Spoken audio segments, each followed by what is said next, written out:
Olá, bom dia para você que a partir de agora está acompanhando o programa Em Tuas Mãos aqui na TV Meio Norte. Que alegria poder contar com a sua companhia. E neste domingo a nossa igreja celebra a festa de Nosso Senhor Jesus Cristo, Rei do Universo, encerrando o ano litúrgico. Hoje também é dia dos cristãos leigos e leigas. E para bem começar este programa, rezemos juntos meditando este salmo. O Senhor é o pastor que me conduz, não me falta coisa alguma. Pelos prados e campinas verdejantes, ele me leva a descansar. Para as águas repousantes me encaminha e restaura as minhas forças. Preparais à minha frente uma mesa, bem à vista do inimigo. E com óleo vós ungis minha cabeça, o meu cálice transborda. Felicidade e todo bem hão de seguir-me, por toda a minha vida. E na casa do Senhor habitarei pelos tempos infinitos. Hoje nós vamos conhecer o significado das missas votivas e saber as intenções pelas quais essas celebrações eucarísticas são realizadas. Confira agora essa entrevista. A missa votiva ou devocional é uma forma da Igreja reconhecer a coragem e a fé dos santos. E é por isso que neste domingo nós vamos conversar com o Padre Genival, ele que é coordenador de liturgia da nossa arquidiocese. Ele vai nos ajudar a entender um pouco mais como celebrar os nossos santos, tomando-os como exemplo na vida cristã. Então, bom dia, Padre, seja muito bem-vindo ao programa Em Tuas Mãos. Bom dia, Maria Clara, bom dia aos telespectadores da Meio Norte. Então, Padre, o que é que a gente entende por missa votiva na Igreja Católica? Inicialmente, eu gostaria de fazer um esclarecimento a respeito dessa forma de compreender e celebrar a missa com esse título de missa votiva. A missa em si sempre será a missa. Porém, ao longo dos séculos, a Igreja foi se estruturando sobre as celebrações litúrgicas, sobretudo a missa, que é a celebração central da nossa vida cristã, portanto, é a principal celebração da Igreja Católica, que se deu antes com a instituição na ceia do sacramento da Eucaristia, mas culminou na cruz, quando Jesus se entregou plenamente para realizar a obra redentora. Por isso nós chamamos Mistério Pascal do Senhor. E na organização litúrgica sobre a missa, sobretudo por meio do missal romano, que nós temos acesso atualmente e já há bastante tempo, nós temos algumas orientações, por exemplo, a partir da experiência das pessoas, das várias comunidades, quer seja no Oriente ou no Ocidente, a celebração da missa foi assumida também por algumas questões que nós chamamos de necessidades na vida do crente, na vida da comunidade eclesial. E assim estão classificadas no missal romano. As missas rituais, que estão voltadas para os sacramentos, as missas chamadas para as diversas necessidades, as missas para as diversas circunstâncias e as missas votivas. Volto mais uma vez a dizer que a missa é única, porque a missa nós celebramos o mistério do Senhor. E na missa votiva, nós celebramos o mistério do Senhor com uma conotação muito importante, que é a devoção das pessoas. Devoção na história da liturgia não é apenas uma forma de piedade superficial.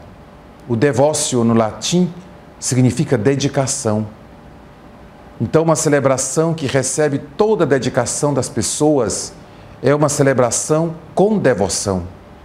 É um culto que expressa essa dedicação interior, piedosa e fiel das pessoas em relação à vida de Jesus, da Virgem Maria, dos anjos, de algum santo ou de todos os santos.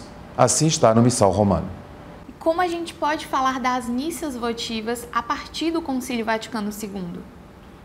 Então, as missas votivas com a reforma litúrgica do Concílio Vaticano II foram mais que fortalecidas, porque o concílio reconheceu esse gesto de celebrar não apenas como um gesto expressivo de uma religiosidade popular, mas encontrando neste gesto e na celebração os elementos teológicos e espirituais na vida do povo.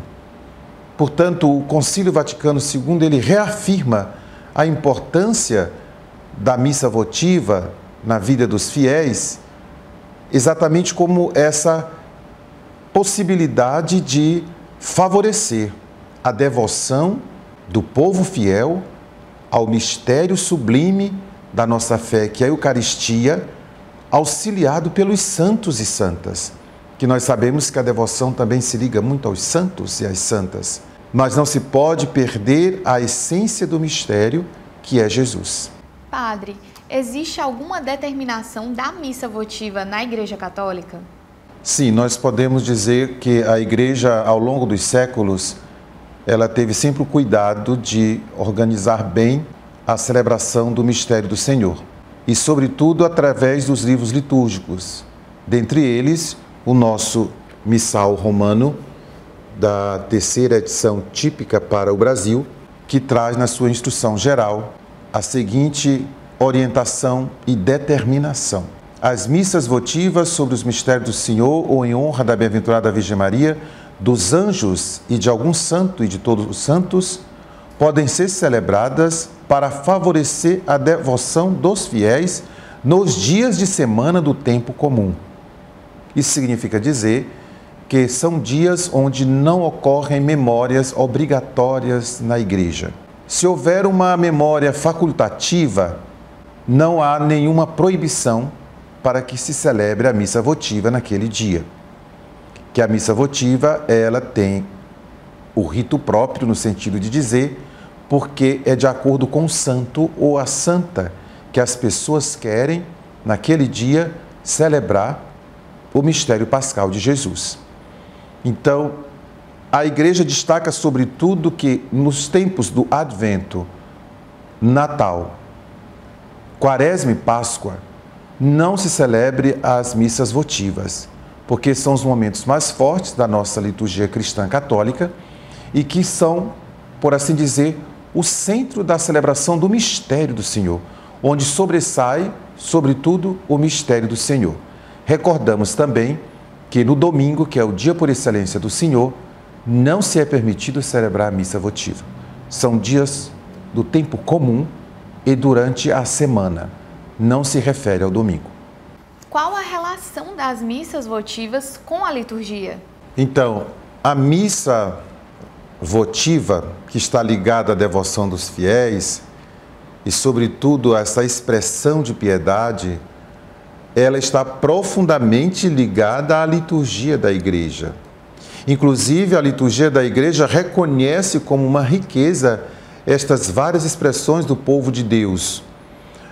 E, por outro lado, os pontífices têm nos ajudado, através das suas orientações, que os pastores de cada igreja particular, no caso da Arquidiocese Teresina, ou das dioceses espalhadas no mundo, deverão cuidar para que sejam evitados os abusos litúrgicos.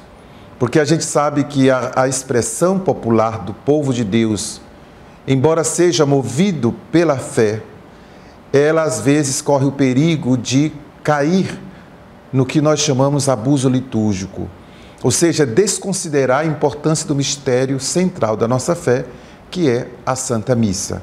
Isso não significa dizer que os fiéis não possam se expressar devotamente na missa por meio de uma alegria que cada pessoa sente de saber que aquele santo, aquela santa, faz parte da sua vida, da sua história.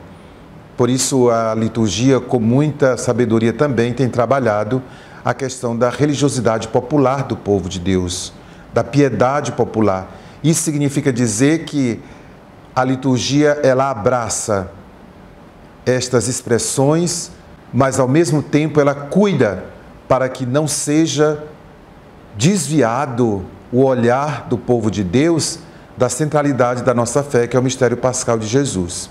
Por fim, a liturgia, ela sendo obra da Trindade, se lança para estas questões da vida do povo de Deus com o olhar de quem quer cada vez mais purificar aquilo que o povo expressa e purificar-se a si mesmo. O Papa Bento XVI, quando estava no pontificado, dizia que os pastores devem ter o cuidado de purificar aquilo que os fiéis expressam, porque às vezes não tem nenhuma norma, é algo muito espontâneo e precisa ter o cuidado para que essas pessoas possam convergir este jeito de crer e de celebrar para o único mistério que é a Páscoa de Jesus. Então, padre, para finalizar, qual a importância da celebração dessas missas na vida dos fiéis? Diria que tem toda a importância na vida de espiritualidade dos fiéis este tipo de celebração, porque são como que este espaço onde os fiéis se sentem à vontade para expressar o seu próprio jeito de crer, de rezar e de celebrar. Eu daria como exemplo a missa que nós celebramos como missa votiva em relação aos santos padroeiros das comunidades. São missas votivas que enchem de alegria e sustentam a espiritualidade dessas pessoas por meio do testemunho dado por estes santos e santas. De modo muito particular, a Virgem Maria. Quantas são as festas que nós celebramos de forma votiva, isto é, dedicadamente a esta celebração, fervorosamente, manifestando a alegria de saber que, por meio da Mãe de Jesus, da Mãe de Deus, a Igreja participa deste mistério sublime. Então são várias as formas e a espiritualidade das pessoas fica cada vez mais aquecida, sustentada, alimentada, iluminada por essa experiência de fé que é celebrada de forma tão simples, mas com uma intensidade devocional muito profunda. Outro exemplo é a missa que nós celebramos pelos entes queridos, os entes queridos, os defuntos. A intimidade que as pessoas manifestam ainda na celebração da missa por aquelas pessoas que já se foram, mas ao mesmo tempo se fazem presentes pela memória, pela recordação, pela saudade, inclusive pela fé batismal, que nós sabemos por experiência da Igreja, que nós somos partícipes da missa celeste, se assim podemos dizer, a liturgia celeste, desde o nosso batismo. A missa aqui na Terra, ela é a antecipação da liturgia celeste. Nós temos vários exemplos para dizer também, talvez em outro momento, que a espiritualidade dos fiéis é fortalecida cada vez que nesses gestos de expressões de piedade popular se une ao mistério central da nossa fé, sabendo que tudo isso, pela Igreja, é determinado o tempo para tais celebrações. Não é uma questão de eu queria que fosse agora na Quaresma, porque meu coração está pedindo. E o pastor da Igreja, no sentido padre, deve orientar o fiel de saber que nós precisamos voltar a nossa atenção para os momentos fortes da nossa liturgia no decorrer do ano litúrgico, que são exatamente Natal e Páscoa do Senhor. Então, padre, eu queria agradecer a sua disponibilidade em estar esclarecendo essas dúvidas. A gratidão é nossa, Maria Clara, por nos possibilitar esse momento de colaborar com este programa da nossa Arquidiocese de Teresina, sobretudo numa temática muito importante que requer de nós maiores aprofundamentos, inclusive em nossas paróquias. Por outro lado, gostaria de deixar aos fiéis que nos escutaram algumas palavras sobre estas missas votivas. Primeiro, que não é proibido este tipo de celebração nos dias de semana do tempo comum. Não há proibição por parte da Igreja. Segundo, precisamos considerar que os títulos das missas votivas são importantíssimos e estão ligados profundamente ao mistério pascal do Senhor. Por exemplo, a missa votisma à Santíssima Eucaristia, ao Santíssimo Nome de Jesus. A missa votiva que nós celebramos também com muita frequência, a Virgem Maria, Mãe da Igreja. Isso para dizer que é uma riqueza muito grande na nossa vida de celebração, de fé, mas que não podemos deixar esquecido o nosso compromisso eclesial. Se os santos e santas são motivos para aquecer a nossa fé e a nossa devoção, também eles deverão ser instrumentos de graça de Deus para a nossa missão, testemunhando o seguimento dessas pessoas que escolheram exclusivamente o caminho de Jesus. Por isso que nós não deixemos de lado o nosso compromisso eclesial. Com o testemunho dos santos e santas, da Virgem Maria, busquemos cada vez mais levar às pessoas o próprio Jesus. E o conteúdo atualizado da Arquidiocese de Teresina você pode acompanhar em nossas redes sociais. Nós estamos no Facebook e no Instagram. Aproveite e fique por dentro de tudo aquilo que acontece em nossa igreja particular. Vamos agora para um rápido intervalo e a seguir você confere o quadro Bons Conselhos. Em tuas mãos. Em tuas mãos. Hoje nós finalizamos mais um ano litúrgico, que corresponde às indicações bíblicas referentes ao ano litúrgico A. A partir do próximo domingo, portanto, daremos início ao ano B. Vamos saber agora no quadro Bons Conselhos sobre como bem vivenciar este ano litúrgico que se inicia. No nosso Bons Conselhos deste domingo, nós vamos compreender melhor sobre o ritmo do ano litúrgico. E para nos explicar, nós vamos conversar agora com o Padre Jailton Pinheiro. Padre, muito obrigada pela disponibilidade em estar explicando sobre esse assunto para a gente. Olá, Joyce. Olá, telespectadores do nosso Em Tuas Mãos, nosso programa da Arquidiocese de Teresina. Sempre um prazer a gente estar aqui para trazer bons conselhos. Padre, gostaria que o senhor começasse explicando para a gente como se divide o ano litúrgico. O ano litúrgico, diferente do ano civil, que é dividido em meses, o ano litúrgico ele é dividido em tempos fortes da igreja. Tempos mais importantes, que é o tempo da Páscoa e do Natal, que são precedidos por tempo de preparação, como a Quaresma e o Advento. E o grande tempo comum de 34 semanas, que marcam o ritmo das semanas da igreja, animando a liturgia e dando aos fiéis também essa consciência de progressão da celebração do mistério da fé. Este ano litúrgico ele tem formas de ser apresentado a partir dos evangelhos, de nosso Senhor Jesus Cristo, e para que se compreenda todo o ritmo litúrgico a partir também dos evangelistas, a cada 3 anos ele tem elencos de leituras a partir dos evangelistas. Nós estamos agora concluindo o ano A de São Mateus, vamos vivenciar o ano B de São Marcos e depois o ano C de São Lucas. E o Evangelho de João, Padre? O Evangelho de João ele é apresentado nas grandes solenidades e nos tempos mais fortes da igreja para completar a compreensão teológica e litúrgica da vida de nosso Senhor Jesus Cristo.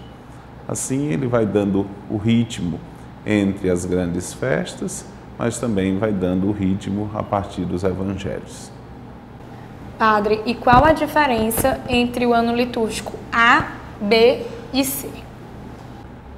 Então, essa diferença entre ano A, B e C, ela é uma diferença pedagógica para compreender, fazer os fiéis que vivenciam o ritmo do ano litúrgico a compreender as diferentes faces apresentadas pelos evangelistas. Nós sabemos que nós temos 4 evangelistas que apresentam a mensagem de nosso Senhor Jesus Cristo a partir de uma perspectiva.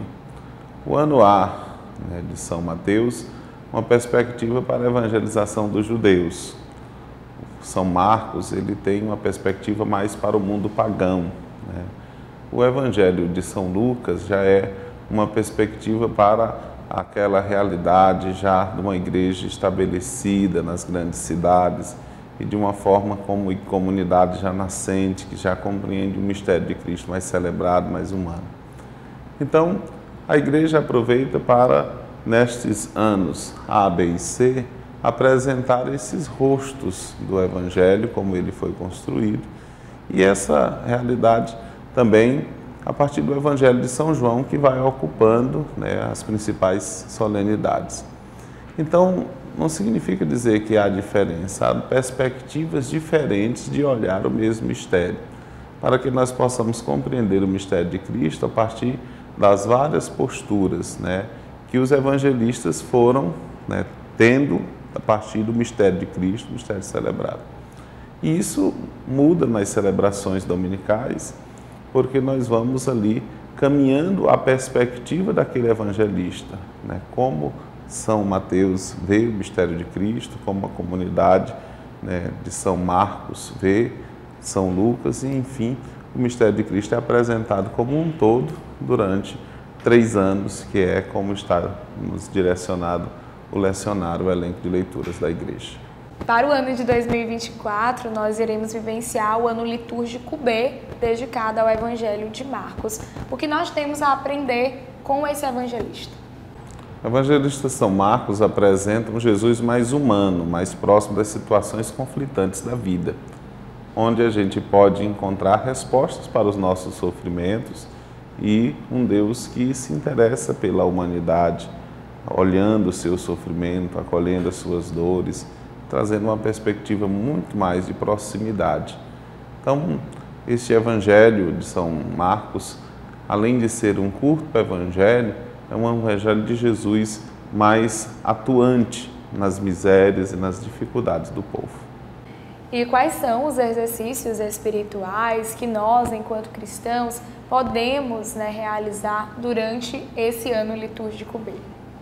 Então, o primeiro grande exercício é a participação na liturgia, né? A celebração da Santa Missa, que é a expressão máxima da vivência do mistério cristão ao longo do ano litúrgico.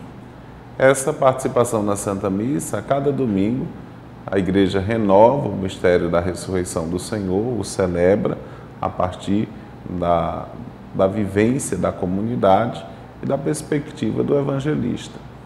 Mas também a leitura orante da Palavra de Deus, das leituras propostas no elenco da missa, vai fazendo com que também você vá se apropriando daquele mistério celebrado, daquela realidade, daquele foco do domingo, a cada domingo do ano litúrgico. Também temos a possibilidade de fazer estudos, buscar aprofundamentos a partir de leituras, de comentários, na própria liturgia diária ou em alguns subsídios litúrgicos que a Igreja coloca para celebrar e compreender esse mistério, nós vamos também crescendo nessa compreensão. Mas a grande alegria de vivenciar o ritmo do ano litúrgico é participando da missa. Padre, gostaria então de agradecer a sua participação aqui no programa Em Tuas Mãos mais uma vez. Muito obrigada por esclarecer sobre esse assunto que é tão importante e relevante, né, para a nossa igreja, para nós enquanto cristãos aprendermos sobre esse ano litúrgico. Eu agradeço, e a nossa vida e a nossa comunidade também está animada a celebrar o novo ano que está a iniciar. E vamos seguindo na fé, na paz do Cristo, vivenciando as alegrias do cotidiano da vida da igreja. E finalizando o nosso quadro especial do mês de novembro, o Padre Igor Torres nos ajuda a responder algumas perguntas sobre a causa dos santos.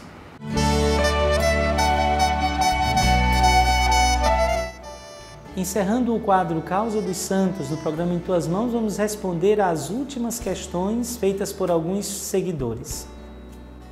Qual a diferença entre beatificação e canonização? Essa é uma pergunta-chave na causa dos santos.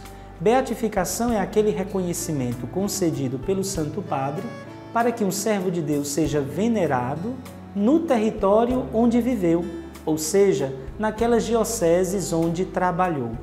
A beatificação significa a concessão do culto para os lugares onde viveu o servo de Deus. Por isso, o beato geralmente é alguém conhecido em uma ou mais de uma diocese mas não ultrapassam 2 ou 3, onde ele trabalhou e viveu. É um culto que nós consideramos limitado. Já a canonização significa o reconhecimento do santo como de culto universal, ou seja, existe um convite da Igreja para que ele seja venerado, conhecido, testemunhado de algum modo em todos os países, em todas as dioceses. A pessoa ou a alma só é santa se for reconhecida pela Igreja? Não. A santidade reconhecida pela Igreja é como se fosse uma amostra da verdadeira santidade da Igreja. A santidade está espalhada em todos os cristãos e cristãs.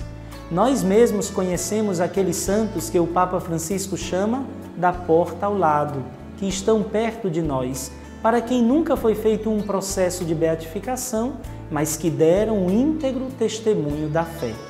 Portanto, não só aqueles reconhecidos pela Igreja são beatos e santos, mas todos aqueles que se salvam e que, portanto, entram na alegria de Deus no paraíso, onde vivem os santos. Vamos responder agora a última pergunta. Quem são, então, os santos da porta ao lado? Os santos da porta ao lado são estes homens e mulheres que nós conhecemos, que vivem bem perto de nós e vivem uma santidade quase despercebida. Não porque não tenha o brilho da santidade, mas porque fazem no silêncio, na humildade, o serviço de amor a Deus e aos irmãos. Os santos da porta ao lado só às vezes são reconhecidos pela beatificação e pela canonização. Na maioria das vezes passam silenciosos pelo mundo, deixando aquele perfume de Cristo que perfuma de santidade os ambientes onde nós estamos. Você também é convidado pelo seu batismo a ser santo, na sua família, no seu trabalho, nos espaços onde você está, na sua comunidade de fé. Nós não nos santificamos com o interesse de que alguém faça um processo para nos reconhecer. A nossa santidade tem a ver com a nossa identidade e, sobretudo, com a nossa meta. Todos queremos ser salvos, todos queremos chegar ao céu. Assim, nós concluímos o nosso quadro Causa dos Santos. Agradecemos a você que nos acompanhou e enviou sua pergunta. E esperamos até a próxima oportunidade.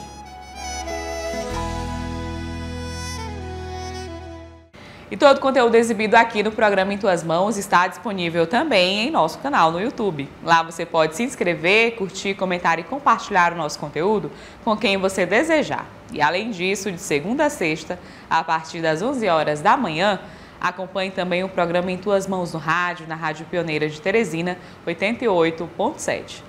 Vamos agora para um rápido intervalo e a seguir tem mais programa Em Tuas Mãos para você. Em Tuas Mãos. Ser sábio estudante é ter educação de excelência. É contar com um projeto pedagógico que possibilita novas aprendizagens e que desperta diferentes habilidades e um crescimento integral e feliz. É inovação, criatividade e estímulo à imaginação. Nossos colégios vão além de aprender e ensinar. Aqui, inspiramos e abrimos portas para o conhecimento e para a espiritualidade. Nossa fundadora, Madre Savina, nos ensinou que a educação deve ser global. Por isso, preparamos nossos estudantes para serem éticos, solidários e protagonistas. Educação também é futuro.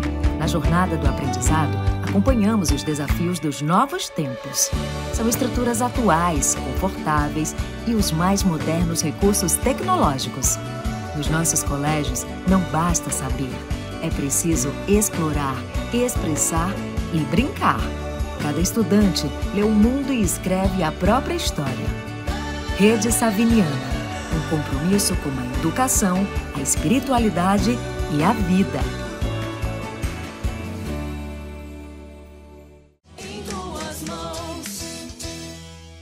De volta com o programa Em Tuas Mãos, vamos agora acompanhar as principais informações da Arquidiocese de Teresina no quadro Notícias da Igreja. Olá, bom dia a você que nos acompanha neste domingo. Na manhã da sexta-feira, dia 17 de novembro, o secretário regional da Caritas Piauí, Idelbrando Pires, a doutora em Saúde Pública, Sueli Alberto, e o técnico agropecuário Gregório Borges participaram do primeiro webinário que debateu sobre questões críticas sobre a insegurança alimentar no Piauí.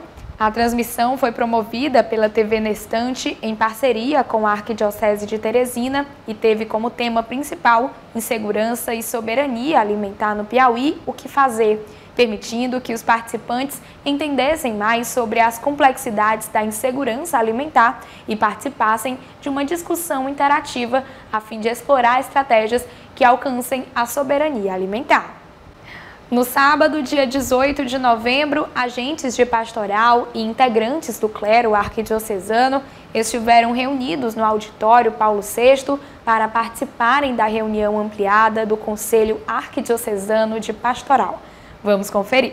O momento, que contou com a presença de conselheiros, sacerdotes, diáconos permanentes, agentes de pastoral, serviu para os presentes compreenderem mais sobre o plano de pastoral orgânica com inspiração catecumenal a serviço da iniciação à vida cristã, alicerce da caminhada pastoral para uma igreja sinodal.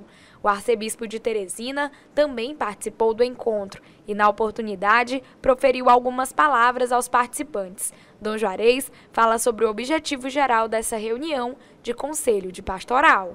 O objetivo principal é a gente agora encaminhar a construção do nosso plano de pastoral arquidiocesana, ou seja, um plano de pastoral arquidiocesana que tem como base o projeto de iniciação à vida cristã. É a mesma coisa, eles vão se fundir de agora em diante. Então agora é o momento de a gente encaminhar para as paróquias, diaconias, áreas pastorais, que vão dar uma olhada no plano e vão dar suas contribuições. Depois nas foranias, depois nas diaconias territoriais e depois preparar a nossa grande Assembleia Arquidiocesana, que será em outubro de 2024. A reunião, que acontece bimestralmente com a presença dos membros que compõem o Conselho de Pastoral, foi ampliada e contou com a participação de representantes de cada Conselho Paroquial de Pastoral, coordenador paroquial de catequese, além de membros da equipe de liturgia e da pastoral familiar e do vigário-geral da Arquidiocese, Padre Amadeu Matias. O coordenador arquidiocesano de pastoral e da iniciação à vida cristã fala sobre a importância de ampliar esse momento. Nós estamos hoje reunindo os agentes pastoral de Teresina, porque posteriormente iremos fazer a mesma dinâmica para as foranias rurais da nossa arquidiocese. Então é um momento muito significativo, muito alegre, uma expressão de comunhão, de participação da nossa igreja arquidiocesana. Ele revela ainda de que forma essa reunião ampliada vai ajudar esses agentes de pastoral dentro de suas paróquias, áreas pastorais, diaconias e comunidades na missão evangelizadora. O grande contributo será pensar uma pastoral, a partir de agora, com inspiração catecumenal, Uma pastoral onde ela não é meramente voltada para a catequese, mas que envolve todas as pastorais. Significa que as nossas pastorais, o nosso modo de evangelizar com a inspiração catecumenal, ele diz respeito à igreja como um todo, Então, eu creio que nas nossas assembleias paroquiais, inclusive, é proposta do Conselho Arquidiocesano que a temática da iniciação cristã volte como inspiração para os projetos pastorais paroquiais. A responsável por ministrar a formação apresentando o plano de pastoral foi a Aldeci Dantas, que integra a Comissão de Iniciação à Vida Cristã. Ela conta em que consiste esse documento. Esse plano de pastoral, ele consiste em organizar a ação evangelizadora da Arquidiocese de Teresina. E o nosso arcebispo, Dom Juarez, ele pretende, com esse plano, comunicar a toda a diocese como será o seu governo, no sentido de ser sempre usando esse método de inspiração catecumenal em todas as pastorais, para que nós possamos realmente nos tornarmos discípulos missionários de Cristo. Ela revela ainda quais são as metas que esperam alcançar através da apresentação desse plano de pastoral. A primeira meta é que a gente realmente contribua para que a pessoa faça um encontro pessoal com Cristo, porque quem faz um encontro pessoal com Cristo, que Ele é o caminho, a verdade e a vida, jamais vai deixar de ser cristão. E em seguida, por conta dessa conversão, aconteça a conversão pastoral comunitária, revitalize a ação evangelizadora da igreja e a comunidade se torne mais viva, mais atuante. Maria Rita, que é agente de pastoral da paróquia Nossa Senhora de Fátima, esteve presente na reunião e, na oportunidade, contou como pretende aplicar os aprendizados adquiridos durante a formação. Esse é um desafio que a gente busca em todas essas formações, sempre tem muito a nos acrescentar e é um aprendizado, porque a gente, para trabalhar ou fazer parte dessa missão, ou levar essa missão conforme o nosso coração até pede, a gente tem que ter muita formação.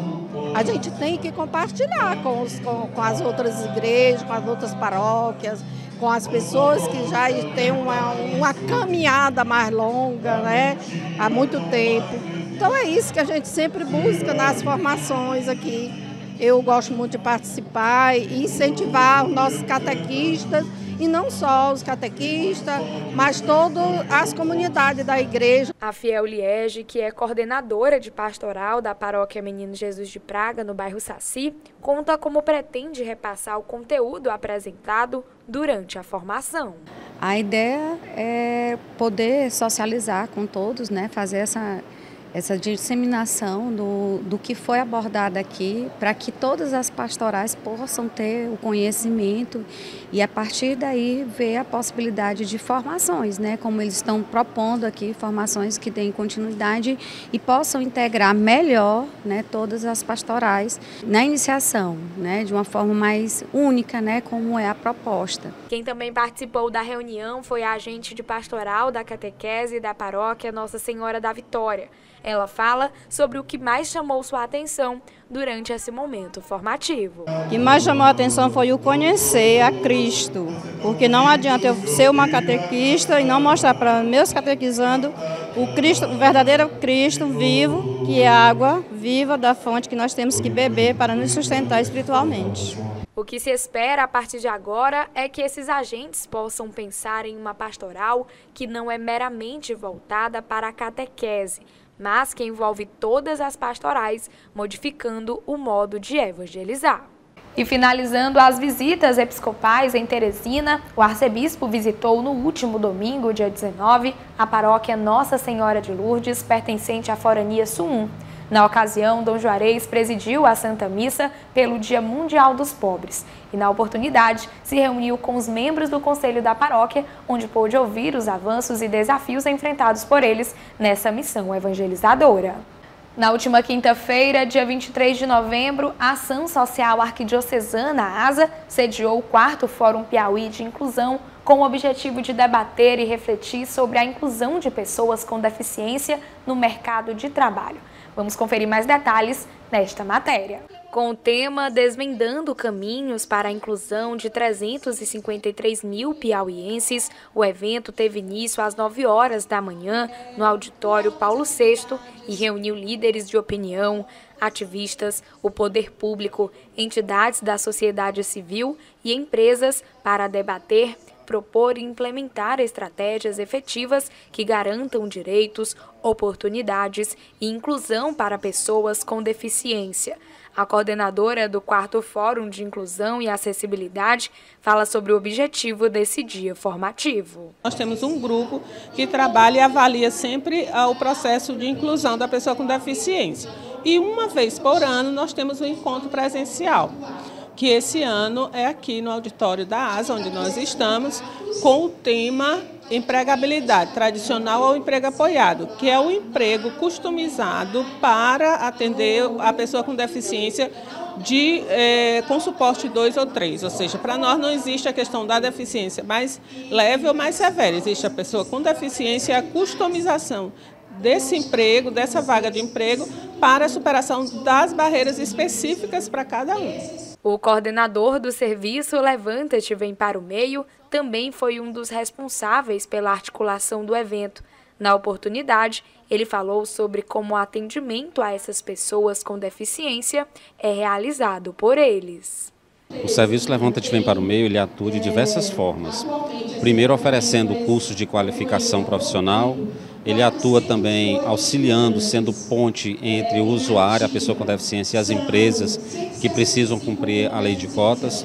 E também ela auxilia na identificação dessas pessoas, porque existe um mito diante das empresas que alegam diante das suas fiscalizações que não existem pessoas com deficiência. Então o serviço ele ajuda nessa identificação desse público. E também ela contribui através das suas experiências, da troca de experiência e no diálogo de construções públicas, né, na defesa do direito dessas pessoas com deficiência.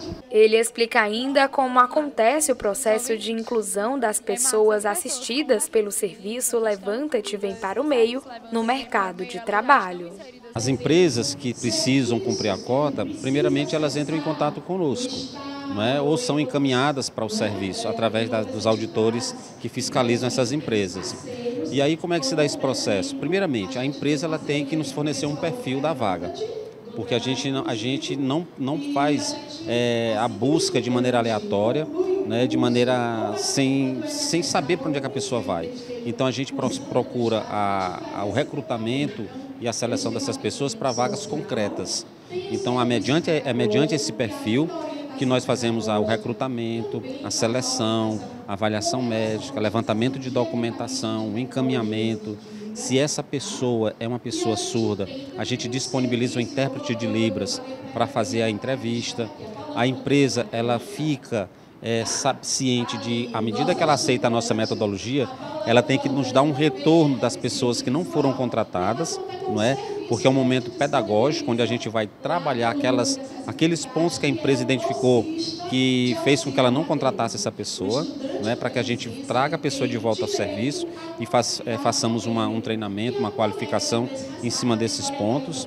E aqueles que foram contratados pela empresa, a gente faz o acompanhamento após a contratação, por um período de 3, 4 meses, para saber se está tendo, né, uma inclusão efetiva, um respeito, uma harmonia entre a pessoa que foi contratada e a empresa que está contratando, né?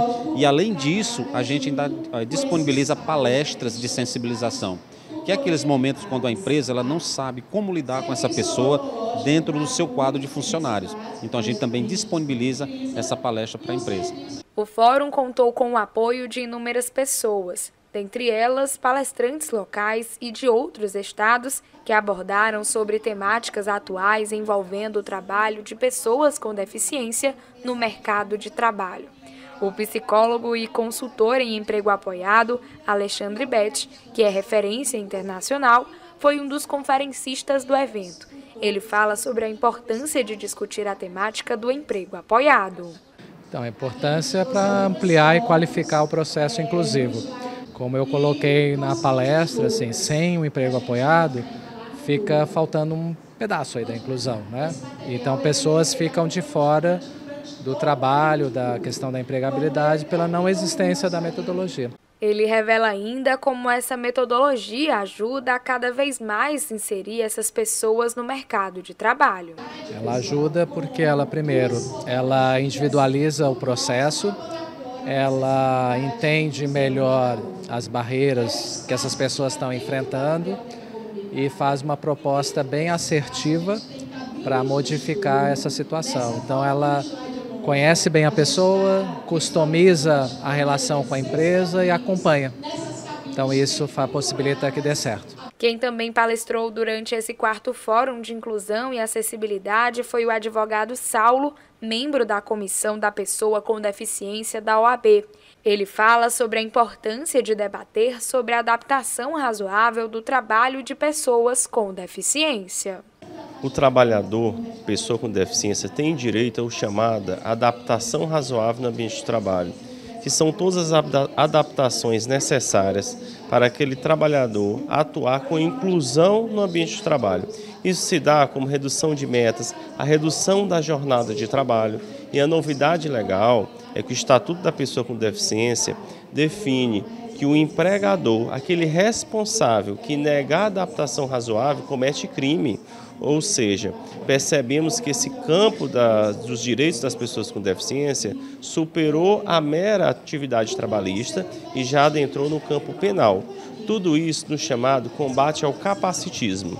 as empresas públicas, as instituições públicas, as empresas privadas, todas elas que empregam devem compreender que a pessoa com deficiência tem que ter uma avaliação individualizada pelo Serviço de Medicina do Trabalho, para perceber o que de fato ela necessita de adaptação para bem trabalhar naquele ambiente. Assistidos pelo serviço Levanta-te Vem para o Meio, participaram efetivamente do fórum ao longo do dia.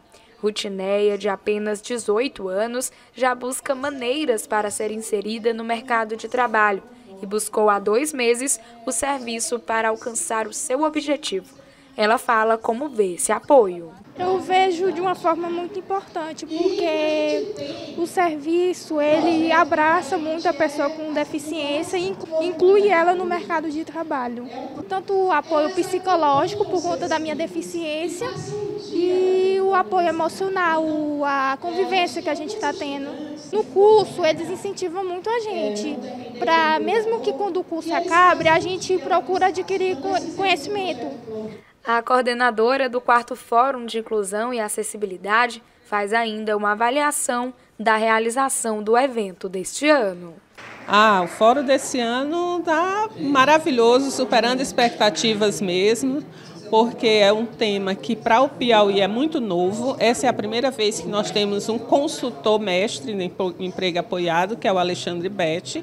É a chance, a oportunidade que nós temos de melhorar esse atendimento à vaga de emprego para a pessoa com deficiência, aprendendo a trabalhar com emprego apoiado, com a customização desse emprego e com a aplicação de habilidades sociais. O fórum é realizado em parceria com o Ministério Público do Trabalho e diversas outras entidades que militam pela causa das pessoas com deficiência.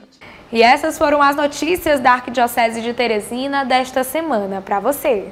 E para mais informações, você pode acessar o nosso site, o endereço aparece agora no seu vídeo. Vamos para um rápido intervalo e a seguir você confere o quadro Dicas da Fé.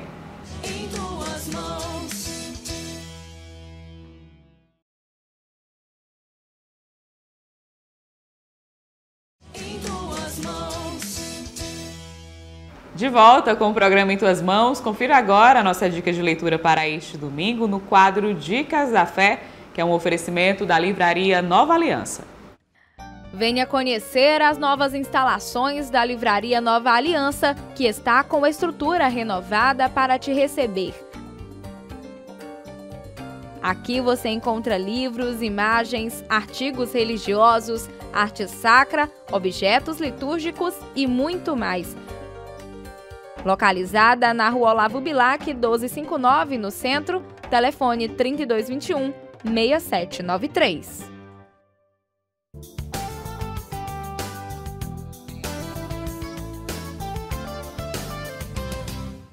E hoje a nossa dica da fé para você é o livro Fiorete de São Francisco de Assis, da editora Vozes. Esta obra é uma celebração da humanidade e do poder transformador do amor incondicional. Com uma prosa envolvente, os Fiorete de São Francisco nos recordam da importância de nossas ações e da capacidade que temos de impactar positivamente o mundo ao nosso redor. Ao ler esta obra, descubra os ensinamentos valiosos por meio de narrativas que retratam a busca por uma vida benevolente e conheça as singelas histórias de São Francisco. E essa foi a nossa dica da fé deste domingo para você. Aproveite, garanta a sua obra e faça uma boa leitura. E vem aí mais uma edição do Festival Aleluia, o evento que reúne música, dança e espiritualidade. Vamos saber como estão os preparativos da comunidade católica Shalom para essa grande festa. Louvar é o ato de enaltecer e glorificar com sinceridade a algo ou alguém cuja essência ou ações são dignas de exaltação. E para nós cristãos, o louvor é uma das formas existentes em que demonstramos nosso amor a Deus, seja através das músicas, de danças ou momentos de adoração. E foi a partir dessa perspectiva que o Festival Aleluia foi criado, na busca de unir fiéis e todas essas demonstrações de adoração em um único lugar. O coordenador de eventos da comunidade Shalom Teresina fala com detalhes sobre o intuito principal do festival. O Aleluia tem como objetivo devolver a esperança para o povo de Teresina. Veja, nós vivemos em um mundo marcado cada vez mais pela desesperança, pela tristeza, pela divisão das famílias, pelos jovens que vão cada vez mais desanimando, desistindo dos seus objetivos. O Festival Aleluia ele traz essa grande marca da esperança, a esperança que é própria de Cristo Jesus. Uma vez experimentando Cristo, a gente tem desejo de viver, desejo de fazer a vida do outro melhor, desejo de transformar o mundo em que habitamos. Então, o objetivo central do Aleluia é devolver a esperança ao coração de cada homem. O festival, que tem foco juvenil, busca também atingir outras faixas etárias, como os idosos e as crianças, preparando espaços inclusivos para cada um. O Festival da Família, ele é um festival dos jovens, ele é da criança, porque nós temos o Aleluia Kids no nosso Aleluia, né? Nós temos o espaço Adventure no Aleluia, que é o espaço onde os jovens vão poder partilhar a vida, testemunhar a alegria de viver, os desafios dos estudos, enfim, um ambiente totalmente preparado para os jovens. Nós temos também o EMOP, por exemplo, essa parceria com o EMOP, onde nós somos em 2019 o recordista em doação de bolsa de sangue no evento. Com certeza nós queremos bater todos os recordes desse ano em favor das pessoas que estão nos leitos dos hospitais. Então, o Aleluia ele atende os idosos, ele atende as famílias, ele atende todos os públicos. E um evento gratuito que favorece então para que qualquer pessoa saia de qualquer lugar, de qualquer cidade e venha viver esse evento próprio para a família, para poder cantar, para poder dançar, para poder se alimentar bem, conviver e voltar para casa com o coração cheio de alegria. Por isso que o Aleluia é a festa que nunca acaba, porque a pessoa sai do evento com esse coração pulsando de alegria, onde pode testemunhar alegria para a sua família. O coordenador apostólico da Comunidade Católica Shalom de Teresina, Padre Douglimar Estevam, fala sobre a importância desse festival para o fortalecimento da fé daqueles que o vivenciam. Esse ano, o Festival Aleluia traz como tema sentido de vida. E nós queremos, através da nossa fé, expressar para todos os jovens, todas as famílias de Teresina e da Arquidiocese e da região, outras cidades, que é possível sim esse sentido de vida baseado na experiência com Jesus. É isso o Festival Aleluia, esse encontro, esse momento de fé, onde nós vamos aprofundar através dos shows, da arena preparada para esse grande momento que vai ser o Festival Aleluia, essa festa que nunca acaba. O padre revela ainda como a equipe da organização do evento se preparou desde o início para a realização do festival deste ano, que volta a acontecer na cidade de Teresina. Em primeiro lugar, através da oração, né? Nós rezamos, nós não fazemos nada sem a oração. Nós da comunidade Shalom pensamos no Festival Aleluia, porque já é uma expressão no Brasil e fora do Brasil também. Começou em Fortaleza. E nós que aqui estamos em Teresina também fazemos o festival, paramos para rezar, para ouvir de Deus a condução e o próprio Senhor nos inspirou, dizendo que é esse o tempo mesmo da gente realizar aqui em Teresina esses grandes eventos, em especial o Festival Aleluia. Momentos de louvor como esses, proporcionados pelo festival, são muito importantes para o avivamento da fé dos cristãos. O padre conta ainda quais são as expectativas para a realização do festival, que volta a ser realizado este ano. São grandes as expectativas. Assim, primeiro nasce no meu coração uma grande alegria, porque nós vamos estar espalhando, né, esse sentido de vida através da nossa fé, a fé em Cristo Jesus, né? Então essa é a primeira expectativa, a alegria, o fervor, a gente vai divulgando nas ruas, nas paróquias, a gente vai vendo até mesmo uma resposta do povo, né? A resposta do povo que sente que é esse o lugar que eles devem participar desse evento. Este ano, o festival contará com uma grande quantidade de atrações, tanto nacionais quanto locais. Ronison, que é membro do grupo de estrutura e técnica, revela como eles estão se preparando para receber essas apresentações. Nós teremos o Rosa de Saron, nós teremos Missionário Shalom, DJ Rony, teremos a Orquestra Sanfônica daqui de Teresina, a orquestra também de violões. Em especial também teremos uma atração nossa, né, que é a Banda de Cristos, para a atração desta noite, né? Então, dentro desse evento teremos muitas outras atrações dentro do evento principal, mas também do espaço Adventure. A jovem Natália é responsável pela coordenação do corpo de baile da comunidade Shalom Teresina e também recebeu a missão de preparar a música do festival. Ela fala sobre o sentimento de fazer parte de um projeto como esse, que tem por objetivo proporcionar o amor de Deus através da arte. Acredito que a experiência que a gente vai tendo é, de fato, fazer essa experiência de com o nosso corpo, né, com a arte, poder expressar a alegria, poder expressar a esperança, né, para esse festival, para essa cidade. A preparação está sendo intensa, muito ensaio, muita dedicação, graças a Deus, muitas pessoas dedicadas, né, conosco, está sendo muito bom, uma experiência muito legal. O Hallelujah contará também com o Espaço da Misericórdia, que é o coração do evento, onde Jesus Eucarístico ficará exposto e o público poderá buscar oração e aconselhamento, confissões e acompanhamento espiritual. O evento este ano acontecerá nos dias 1 e 2 de dezembro, na Arena do Teresina Shopping. Confira agora a mensagem de nosso arcebispo, Dom Juarez Marques, no quadro Palavra do Pastor para este domingo.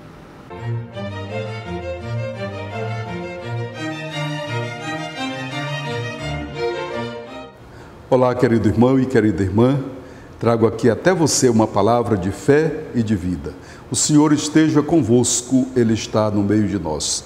Proclamação do Evangelho de Jesus Cristo segundo Mateus. Glória a vós, Senhor. Então o rei dirá aos que estiverem à sua direita: vinde, benditos de meu Pai, recebei em herança o reino que meu Pai vos preparou desde a criação do mundo. Pois eu estava com fome e me destes de comer. Eu estava com sede e me destes de beber. Eu era forasteiro e me recebestes em casa. Estava nu e me vestistes, doente e cuidastes de mim. Na prisão e fostes visitar-me. Então os justos lhe perguntarão: Senhor, quando foi que te vimos com fome e te demos de comer? Com sede e te demos de beber? Quando foi que te vimos com forasteiro e te recebemos em casa, sem roupa e te vestimos? Quando foi que te vimos doente ou preso e fomos te visitar? Então o rei lhes responderá: em verdade vos digo, todas as vezes que fizestes isso a um destes mais pequenos, que são meus irmãos, foi a mim que o fizestes. Toda vez que deixaste de fazer isso a um dos pequeninos, meus irmãos, foi a mim que deixaste de fazer. Palavra da salvação. Glória a vós, Senhor. Meu querido irmão, minha querida irmã, nós celebramos neste domingo a solenidade de nosso Senhor Jesus Cristo, Rei do Universo. Celebramos também o Dia dos Cristãos leigos e leigas, sal da terra e luz do mundo. E hoje celebramos o encerramento, por assim dizer, do terceiro ano vocacional. Vocação é graça e missão. Corações ardentes, pés a caminho. Com isso, iluminados com esta palavra santa, queremos responder sempre sim ao chamado do Senhor a cada um de nós.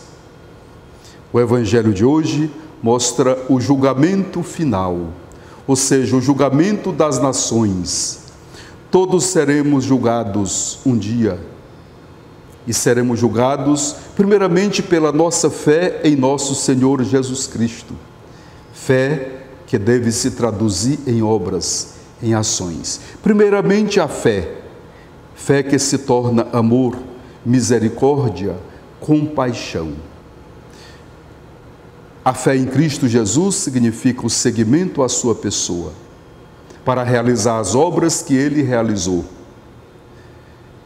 Significa dedicar a nossa vida ao serviço dos irmãos e irmãs, sobretudo os mais necessitados, mais vulneráveis deste mundo, aqueles com os quais Jesus se identifica.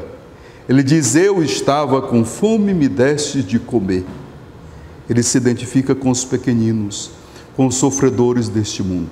E a nossa vocação é para servir a Cristo na pessoa dos irmãos. Como diz aquele belo canto, cristão católico, entre nós está e não o conhecemos. É preciso dizer, entre nós está e nós reconhecemos Jesus nele, nela, e nós reconhecemos que ele é meu irmão, é uma pessoa humana, amada e querida por Deus, e portanto deve ser amada e querida por mim.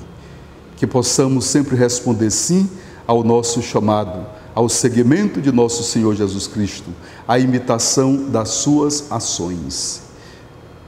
Hoje queremos agradecer ao Senhor nosso Deus por nos conduzir durante este ano litúrgico. No próximo domingo já vamos começar o Advento, o tempo de Advento, e aí vamos também começar a usar de uma forma obrigatória a nova tradução do Missal Romano, a nova versão. Todas as igrejas, todas as paróquias e comunidades, os padres devem usar, a partir de domingo próximo, o Missal Novo. Que o Senhor nos ilumine com a sua palavra, com a sua liturgia, e que o seu Divino Espírito nos ajude a entrar no espírito do Advento em preparação para o Natal do Senhor, o Príncipe da Paz.